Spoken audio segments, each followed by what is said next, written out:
Konten kreator, sebuah pekerjaan yang makin mendominasi di era sekarang. Dan jelas, untuk menghasilkan konten yang berkualitas, editing menjadi salah satu faktor yang penting. Dan alih-alih repot membeli komputer, CapCut bisa mengubah semua itu menjadi praktis dengan membuat editing jadi lebih mudah dengan modal HP doang. Template-nya ada di mana-mana, mau ngedit tinggal tekan fitur AI ini dan fitur AI itu aja. Tapi kenapa bisa sekarang CapCut malah dibenci?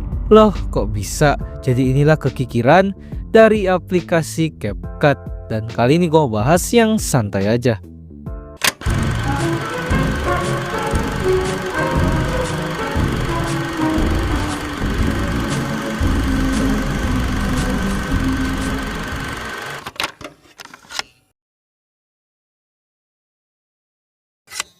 Ketika dunia editing sedang marak-maraknya dipenuhi oleh Adobe geng, yakni Adobe Premiere, Adobe After Effects, Adobe Illustration, dan Adobe Photoshop.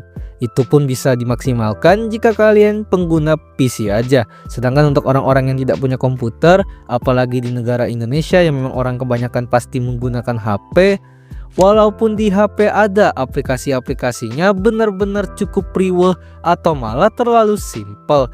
Dan seperti biasa, negara Cina sebagai negara yang jiwa kompetitifnya kuat banget mengubah semua itu.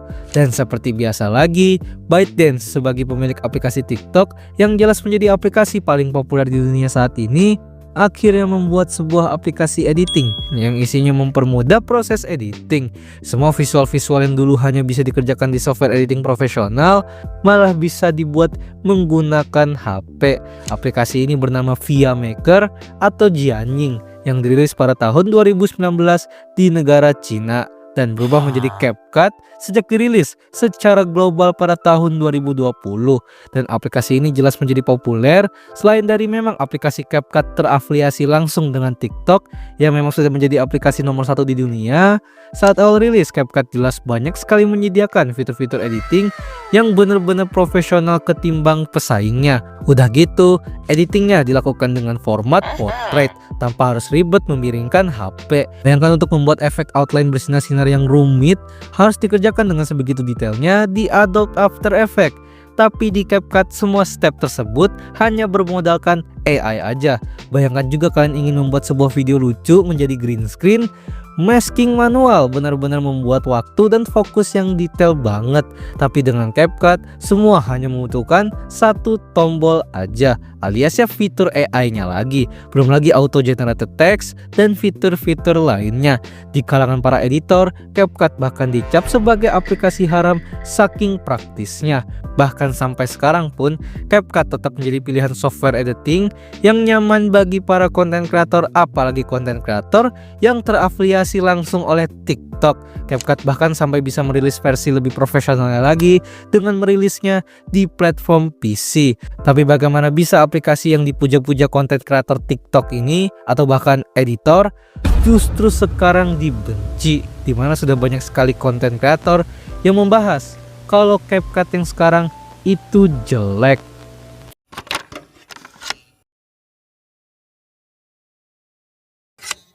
Bukan karena fitur, bukan karena performa aplikasi, bahkan sekarang CapCut jelas adalah aplikasi editing yang sesuai dengan deskripsinya, yaitu user friendly. Dan ya, fiturnya justru semakin banyak dan juga semakin canggih. AI ada di mana-mana, tapi yang membuat CapCut cukup dibenci sekarang ya jelas adalah semuanya harus serba bayar. Tapi bukannya software editing itu wajar aja jika ada fitur yang berbayar. Masalahnya CapCut benar-benar sudah di tahap kalau nggak bayar premium kalian hampir nggak bisa ngapa-ngapain. Kalaupun kalian masih maksa dikit, ya harus nonton iklan yang mana jelas ini mengganggu banget. Berbeda dengan dulu, dimana fitur Pro hanya mencakup fitur-fitur yang memang layak premium aja. Tapi sekarang hampir semua fitur yang sebenarnya basic banget menjadi seolah itu fitur Pro. Ketika kita mau mengekspor hasil video ke 1080p aja, itu tidak bisa jika tidak premium. Soalnya ketika kita menggunakan CapCut, semuanya jadi serba terbatas, dan yang membuat makin dibenci CapCut seolah memaksa para usernya untuk beralih ke akun premium tadi. Karena setiap kali membuka CapCut, iklan akan muncul, baru tekan preset dikit, iklan muncul lagi, dan ditinggal sebentar ada iklan lagi. Sekarang makin gila, apaan coba? Gue mau nambahin lagu dari galeri, harus bayar, harus pro. Gue mau nggak mau nge-export juga 720p, nggak bisa 1080 2K 4K, nggak bisa, harus pro, harus bayar. Gila, ntar lama-lama ngeklik logo capcut aja harus bayar.